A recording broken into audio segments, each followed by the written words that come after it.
Voilà, alors Illustrator est un logiciel graphique intéressant, mais complexe, parce que contrairement à Photoshop, ce ne sont pas des champs de pixels qu'on modifie en masse avec un pinceau ou avec des filtres.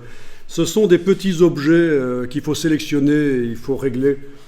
Donc au niveau complexité, je dirais que Illustrator est quand même à peu près 2 fois plus complexe que Photoshop, parce que, voilà, justement du fait que c'est du vectoriel et qu'il faut... C'est un peu du bricolage, quoi. C'est un peu du chipotage. Mais ça a de l'intérêt pour générer du graphisme, vraiment, c'est bien.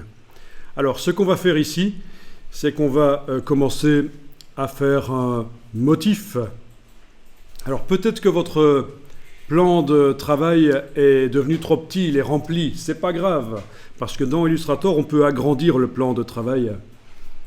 Vous allez zoomer en arrière, et avec l'outil plan de travail, que vous activez là, vous allez pouvoir agrandir le plan de travail.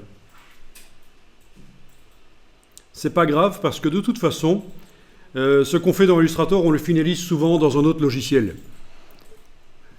Quand c'est pour de la mise en page, on importe ce qu'on a fait dans la mise en page dans InDesign. Quand c'est pour autre chose, on exporte les images en PNG avec transparence et on les utilise pour du web, pour plein de choses.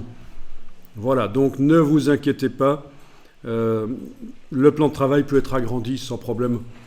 Ce n'est qu'un outil dans Illustrator, le plan de travail. Donc vous devez activer l'outil plan de travail, et pendant ce temps-là, il y a des poignées qui apparaissent.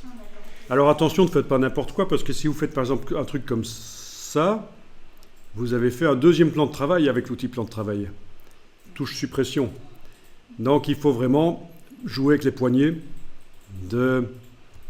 du plan de travail existant. Oui, on peut avoir plusieurs plans de travail dans Illustrator. C'est pratique ça quand même, pour sectionner... Oui, c'est utilisé pour faire des designs de sites web.